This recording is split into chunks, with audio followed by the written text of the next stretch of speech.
Iran और Israel की जंग अचानक स्टार्ट हुई और अचानक ही खत्म हो गई।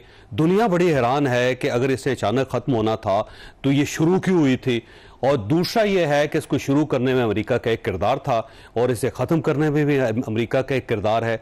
अमेरिका जंग शुरू क्यों करवा रहा है और ख़त्म क्यों करवा रहा है, बहुत बड़ा सवाल है। पूरी दुनिया इस सवाल के ऊपर बहुत परेशान है और इसका जवाब चाहती है। अब सवाल ये है कि इसका जवाब मिलेगा कहाँ से। हो सकता है हम आपको इस सवाल का जवाब दे दें, और इसका जवाब एक डोनाल्ड ट्रंप साहब की एक गुफ्तगू है, उसका एक छोटा सा क्लिप है। आप पहले वो मुलाहिजा करें, आपको अंदाज़ा हो जाएगा कि जंगें क्यों शुरू हो रही है, जंगें ख़त्म क्यों हो रही है। We're going to take back our country, and we're going to make Israel great again, and we're going to make America great again. We're going to make them both great again, greater than ever before. ऐसा लगता है कि Donald Trump ये साबित करना चाहते हैं कि इस दुनिया का चौधरी या इस दुनिया का वडेरा या इस दुनिया का सरदार सिर्फ और सिर्फ मैं हूं और अमेरिका है। और आप अगर चाइना हैं, आप अगर रशिया हैं, आप अगर यूक्रेन है, अगर आप यूरोप हैं, अगर आप इसराइल हैं, अगर आप ईरान हैं, या आप सीरिया हैं, या आप अरब कंट्रीज़ के साथ आपका ताल्लुक है, या फिर आप इंडिया है, पाकिस्तान है, आपको मुझे चौधरी मानना पड़ेगा, क्योंकि America is a great again. ये मुझे लगता है कि ये जंगें इसीलिए स्टार्ट की जा रही हैं। और क्या अब ये जो इसराइल की और ईरान की जंग है, क्या मुस्तकिल तौर पे बंद हो गई है या इसका दोबारा इम्कान है? और साथ इंडिया दोबारा पाकिस्तान के बारे में सोच रहा है, क्या वाकई इंडिया फिर पाकिस्तान के ऊपर हमला कर सकता है? ये भी एक सवाल है जो आज के शो में हम डिस्कस करेंगे।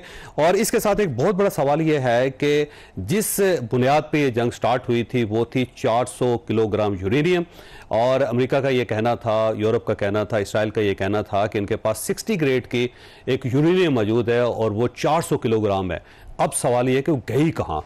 क्या वो ईरान के अंदर है? अगर ईरान के अंदर है तो क्या उसके लिए दोबारा जंग होगी? और अगर वो ईरान में नहीं है तो फिर है कहाँ पे? ये भी एक सवाल है जो आज के शो में हम डिस्कस करेंगे। हमारे साथ तशरीफ रखते हैं राना एहसान अफजल खान साहब, पाकिस्तान मुस्लिम लीग नून के साथ इनका ताल्लुक है। मोहम्मद हुसैन बाकरी साहब, ईरानी सहाफ़ी, ईरानी पाकिस्तानी सहाफ़ी हैं, और हम बार बार इस जंग के दौरान इनके तासुरात आपके सामने पेश करते रहे।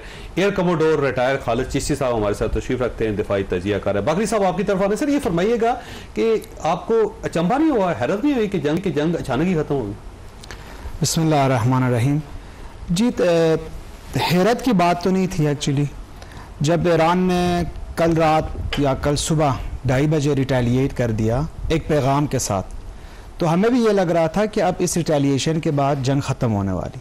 इसकी मेन वजूहात दो मैं आपको रीज़न बता सकता हूँ। एक, जो इन्होंने मिस कैलकुलेशन की थी ईरान के बारे में कि हम 24 घंटे के अंदर इनके कमांडर्स को शहीद करेंगे, एटॉमिक साइंसदान को ख़त्म करेंगे और बम गिरने के बाद अवाम आएंगे सड़कों पे, वो कामयाबी इनको हासिल नहीं हुई। ठीक, स्पेशली जब आप चैनल 14, इसराइल के चैनल 14 को देखते हैं, वो कन्फेस करते हैं कि ये रज़ा पहलवी जो था नेतन्याहू को फरीब में लाया है। उसने कहा था अगर आप अटैक करते हैं तो 24 घंटे के अंदर मेरे जो हवाखा है, मेरे जो तरफदार हैं, वो सड़कों पर आएंगे, वो निकलेंगे और ये ख़त्म होगी, रजीम चेंज होगा।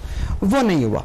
दूसरी जो बात थी, इसराइल और अमेरिका ये सोचते नहीं थे, जो प्रोग्राम ईरान ने 20 साल पहले अपने मिसाइल डेवलपमेंट के लिए स्टार्ट किया था, वो इस हद तक गई होगी कि 5-6 एयर डिफेंसेस क्रॉस करने के बाद भी ये टेल अवीव के ऊपर और हैफा के ऊपर दाग सकते हैं, ईरान यरूशलेम के ऊपर। एग्जैक्टली। तो इससे मेरा ख्याल है कि अब जब इनको अपने मिस कैलकुलेशन का पता हुआ, अभी उनको टाइम चाहिए। मैं जंगबंदी के ऊपर आता हूं। अगर आप मुझसे पूछते हैं तो मैं सोचता हूं ये जंगबंदी सीज फायर नहीं है, इसको हमें ट्रूस नाम देना चाहिए। ये आर्जी वक्फा है सिर्फ। ठीक है, और दोबारा होगा आपका ख्याल? ये मेरा ख्याल है कि ये जंग अभी जारी है। खालिद चिश्ती साहब आपकी तरफ आने सर, ये अचानक हैरान कुन किस्म का वाकया है कि पहले बड़ा खौफनाक किस्म का हमला, बल्कि हमले करता रहा इसराइल, उसके बाद अमेरिका का हमला हुआ, फिर ईरान ने उसका जवाब देने का ऐलान किया, फिर ईरान ने जवाब दिया, कतर के अंदर उसने अटैक किया जो एयर बेसिस हैं अमेरिका के, और फिर अचानक जंग खत्म हो गई। जी चौधरी साहब, शुक्रिया मुझे इनवाइट करने का। और जो इम्पोर्टेंट बात वो ये है देखने की कि जब जंग शुरू होती है और कोई मुल्क इनिशिएट करता है तो उसके एक वॉर ऑब्जेक्टिव्स होते हैं, या एंड गेन उन्होंने पता पहले से लगाया होता है, हिसाब किया होता है बैंक में ये एंड पे गेन करना है। और कोरिलेट करने के लिए हिंदुस्तान पाकिस्तान के पिछले महीने की जो जंग हुई थी उसी से कोरिलेट करें कि हिंदुस्तान ने जब हमारे पास थोपी थी जंग, तो उसका क्या वॉर ऑब्जेक्टिव था? वॉर ऑब्जेक्टिव यही था, मैं हिंदुस्तान पाकिस्तान की पहले बात करता हूँ, फिर मैं इजराइल की बात करता हूँ। तो ऑब्जेक्टिव यही था कि पाकिस्तान को इररिलेवेंट किया जाए, पाकिस्तान की पर हेजमोनिक एक अपनी छाप लगाई जाए और सबसर्वेंट बनाया जाए इस खत्ते में, बिकॉज अमेरिका के साथ चाइना के मुकाबले में एक पुलिसमैन उसको चाहिए था शायद इस खत्ते में। तो इंडिया चाहता था कि वो स्ट्रॉन्गेस्ट कैंडिडेट होगा, और वो कैंडिडेट उस वक्त तक हो नहीं सकता था जब तक पाकिस्तान एक सॉवरेन नजर आएगा मुल्क। पहली बात, जब वो थोपी थी जंग, तो जब आप जंग शुरू करते हैं तो आपके ऑब्जेक्टिव्स आपकी मर्जी के होते हैं, आपकी विश लिस्ट होती है। लेकिन जो हिट बैक करता है दुश्मन आपको कितना करता है, वो दो चीजों पर डिपेंडेंट होता है। एक उसकी काबिलियत, यानी उसकी सलाहियत कितनी है, और दूसरा उसका रिजॉल्व या डिटर्मिनेशन। इजराइल ने जब हमला किया 200 जहाजों के साथ 13 तारीख को, back by obviously United States, back by some friendly countries जो अरब मुल्क हैं, उन्होंने किया था, उनका वॉर ऑब्जेक्टिव भी पॉसिबली नजर आता है। वो यही था कि ज्यादा कॉस्ट इन्फ्लिक्ट की जाए ईरान के अनयूजुअल कॉस्ट, क्योंकि नॉर्मली विजुलाइज करें कि 200 जहाज आप पर हमला के फिर आपके न्यूक्लियर साइंटिस्ट को लिमिटेड किया जाता है, टॉप मिलिट्री चीफ को लिमिटेड किया जाता है, और पॉलिटिकल लीडरशिप को टारगेट किया जाता है। बाकी बहुत बड़ा झटका था ईरान, और शायद इजराइल का ये ख्याल था कि वो वॉर ऑब्जेक्टिव आराम से हासिल करने की बात जो आपने 10-11 दिन जारी रहा है, सरप्राइज और अपने प्लान्स, अपनी स्ट्रैटेजी एंड गोल से उनको मॉडिफाई भी करना पड़ा। और खास तौर पे लास्ट डेज में जो 2-3 दिनों में जो उन्होंने सुपरसोनिक या हाइपरसोनिक बैलिस्टिक मिसाइल्स मारे हैं, उन्होंने एक सरप्राइज दिया, क्योंकि इजराइल उससे पहले हिट बैक करके तकरीबन सस्ते ड्रोन्स को जो लेस और जो इकोनॉमिकल थे उनको हिट बैक करके एग्जॉस्ट हो चुका था। तो बाद में उसको रैशनिंग करनी पड़ गई अपने ड्रोन्स की। तो एक झटका उनको ये लगा कि उन्होंने तो बहुत ज्यादा डिप्लीट हुए हैं या ईरान के ट्रैप में आ गए हैं कि हमने हर थ्रेट को सीरियस लिया है। उसके बाद उन्होंने जल्दी एस्केलेट कर दी, इससे पहले ज्यादा ये हाइपरसोनिक ज्यादा डैमेज करे, उन्होंने अमेरिका को एंगेज कर लिया उस जंग के अंदर। जब अमेरिका ने एंगेज किया तो ईरान ने हिट बैक कर दिया। कतर को चाहे वो रिलेटिवली सिंबॉलिक था, लेकिन अब उसको रियलाइज हुआ उनको कि ये वो जो ओरिजिनली वॉर ऑब्जेक्टिव्स हमने सेट किए थे वो तो अचीव नहीं होने लगे। तो फिर जाहिर है सीज फायर हो जाती है। बिल्कुल इंडिया पाकिस्तान की तरह वैसे ही है जैसे 7 तारीख की रात को या को हमने 0 किया, 10 तारीख को इतनी टनेज पे की, तो हिंदुस्तान ने भी समझा कि वॉर ऑब्जेक्टिव भी मॉडिफाइड करो और सीज फायर भी कर दो।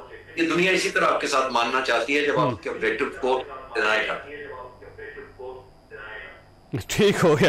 राणा साहब ये फरमाइएगा सर, ये एक तो डोनाल्ड ट्रंप मेरा ख्याल है शायद पहले अमेरिकन प्रेसिडेंट हैं जिन्होंने इसराइल को गाली दे दी आज, और ये भी एक यूनिक किस्म का वाकया है कि पहले वो सपोर्ट करते रहे और इस हद तक सपोर्ट किया उन्होंने कि उन्होंने B-2 बम्बर्स जो थे वो भेज के 14 उन्होंने ऐसे बम फेंके जो दुनिया में किसी और जगह नहीं है, और वो भी सिर्फ और सिर्फ इसराइल के कहने पे।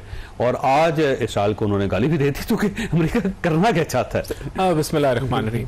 देखिए, गाली तो मैं कहता हूँ एक सुपरफिशियल चीज़ उन्होंने की, लेकिन ये चीज़ तो अब तय है कि डोनाल्ड ट्रंप की प्रेसिडेंसी और इसराइल का जो ताल्लुक है वो बड़ा गहरा है, और उसके लिए अमेरिका उस जंग में भी घुस गया जिससे उसका कोई ताल्लुक नहीं था, जिसको ना प्रोवोक किया गया, ना कोई थ्रेट थी, ना कोई अर्जेंसी थी, लेकिन उसके बावजूद अमेरिका ने इंटरवेंशन की और वो काम किया जो दुनिया की तारीख में पहले कभी नहीं किया गया था। अमेरिका की हिस्ट्री में भी नहीं हुआ कि अमेरिका की हिस्ट्री में बगैर प्रोवोक किए हुए जंग में दाखिल हो गए। और आप कर क्या रहे हैं? आप न्यूक्लियर फैसिलिटीज को बॉम्ब कर रहे हैं, जिसको पाकिस्तान ने कैटेगोरिकली कंडेम किया। यानी कि एक तो होता है ना आप न्यूक्लियर वेपन को इस्तेमाल करें, लेकिन जब आप न्यूक्लियर फैसिलिटी को भी अटैक करते हैं तो उसके भी रिपरकशंस बड़े दुनिया की जिंदगी के लिए, इंसानियत के लिए बड़ा खतरनाक हो सकते हैं। 400 किलोग्राम यूरेनियम बड़ा एक इररिस्पॉन्सिबल और जो क्रेडिबिलिटी का एक सवाल उठता है कि ऐसा क्यों किया गया।